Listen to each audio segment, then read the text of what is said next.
বৃহস্পতিবার হুগলির তৃণমূল পরিচালিত ভদ্রেশ্বর পুরসভায় চেয়ারম্যান সহ ৮ জন তৃণমূল কাউন্সিলর ইস্তফা দেন। আর পরের দিন শুক্রবার ওই পুরসভার ভাইস চেয়ারম্যান ফিরোজ খানকে গ্রেপ্তার করল পুলিশ। চন্দননগরের প্রাক্তন তৃণমূল বিধায়ক ইন্দ্রনীল সেনের ঘনিষ্ঠ বলে পরিচিত এই ফিরোজ খান, তার বিরুদ্ধে এলাকায় অশান্তি করা, পুরসভায় ঝামেলা করার মতো একাধিক অভিযোগ উঠেছিল। এমনকি বেশ কিছু নথি খুঁজে পাওয়া যাচ্ছে না বলেও পুরসভা সূত্রে দাবি। জানিয়ে ভদ্রেশ্বর থানায় অভিযোগ দায়ের করেন পুরসভারই এক্সিকিউটিভ অফিসার।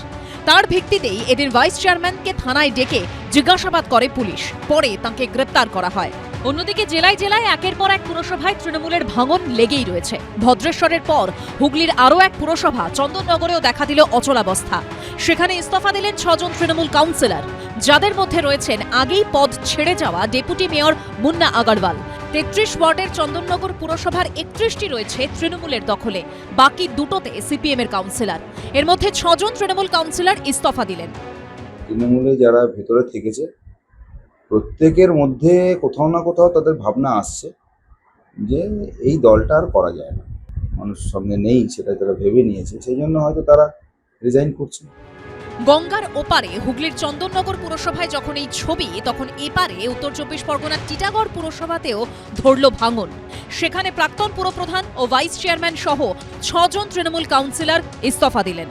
বর্তমান যে রাজনৈতিক পরিস্থিতি, তাতে একটা দিকে হচ্ছে যে রায় মানুষ আমাদের বিরুদ্ধে দিয়েছে। আমাদের দলের যে দল আমরা করি, যে দলের জন্য এত কিছু মানে কষ্ট, এত লাঞ্ছনা, এত কিছু সহ্য করতে হলো, আমাদের কেউ কোনো নেতা, কোনো নেতৃত্ব আমাদের কাছে খবর নাই। 23 ওয়ার্ডের টিটাগড় পুরসভার সবকটি তৃণমূলের দখলে ছিল। 2 কাউন্সিলর মারা গেছেন।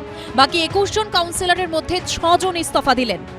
কাজ না করার কারণ অন্য কিছু না, মানুষের অত প্রতারণা করেছে, অত মানুষের উপর অত্যাচার করেছে, মানুষ এখন প্রশ্ন করছে তাদেরকে, এই জন্য এরা এসব করছে।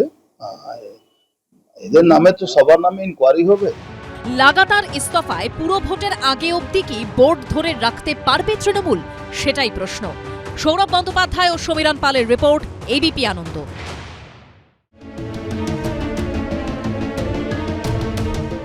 হুমকি, হুঁশিয়ারি, ভোট পরবর্তী হিংসা, খুনের ঘটনায় অভিযুক্ত, অন্যের বাড়ি ও দোকানে ভাঙচুর, অস্ত্রসহ হামলা।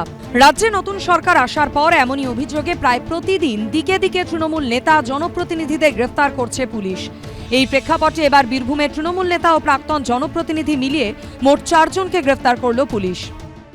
আমাদের শতাব্দী রায়ের আত্মসহায়ক, ও আমাকে ফোনে হুমকি দিয়েছে যে গতবারের 21-এর কথা মনে নেই, তোমার স্ত্রী ফেসবুকে লিখছে জিতবো জিতবো, জিততে পারবে। মোহাম্মদবাজার 1 নম্বর ব্লকের তৃণমূল সভাপতি তাপস সিনহা ভোট পরবর্তী হিংসার মামলায় বৃহস্পতিবার তাকে বাগডোগরা বিমানবন্দরের কাছ থেকে গ্রেফতার করে পুলিশ। 2021-এর ভোটের পর ব্যবসায়ী ও বিজেপি নেতা দেবাঞ্জন রায়ের পেট্রোল পাম্প ও বাড়িতে ভাঙচুর ও হুমকি দেওয়ার অভিযোগ রয়েছে তাপস সিনহার বিরুদ্ধে। আমাদের শুধু পোস্টাল ভায়োলেন্স নয়, এই মানে 2023-এ আমার স্ত্রী পঞ্চায়েতে দাঁড়িয়েছিল, তাকেও নির্যাতন করা হয়েছে। আমার স্ত্রীর গাড়ির কাঁচ ভেঙে দিয়েছে। এইটা আপনার ইলেকশনের সময়, এবছরই ইলেকশনের রেজাল্টের আগে আমাকে হুমকি দিয়েছে তাপস সিনহা। পাড়ুইয়ের তৃণমূল নেতা সদাই শেখকেও গ্রেফতার করেছে পুলিশ। পুলিশ সূত্রে দাবি 2008 সালে একটি রাজনৈতিক সংঘর্ষের ঘটনায় জড়িত থাকার অভিযোগ ছিল তার বিরুদ্ধে। সেই মামলাতেই বৃহস্পতিবার রাতে সদাই শেখকে গ্রেফতার করে পাড়ুই থানার পুলিশ। দুবরাজপুর পঞ্চায়েত সমিতির প্রাক্তন সভাপতি মিলন বাগদিকেও বৃহস্পতিবার গ্রেফতার করেছে পুলিশ। বর্তমানে তিনি চিনপাই অঞ্চলে তৃণমূলের কোর কমিটির সদস্য। অভিযোগ, এলাকার প্রভাবশালী এই তৃণমূল নেতার নেতৃত্বেই 2021-এর বিধানসভা নির্বাচনের পর সঞ্জিত মণ্ডল নামে চিনপাই গ্রামের এক বাসিন্দার বাড়ি ও দোকানে ভাঙচুর চালানো হয়। এমনকি অস্ত্রসহ হামলা চালানো ও বিজেপি পার্টি অফিসে ভাঙচুরের অভিযোগও রয়েছে এই মিলন বাগদির বিরুদ্ধে।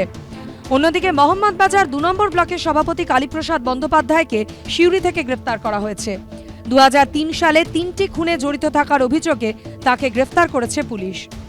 ভাস্কর মুখোপাধ্যায়ের রিপোর্ট, এবিপি আনন্দ, বীরভূম। এবিপি আনন্দ, এগিয়ে থাকে, এগিয়ে রাখে।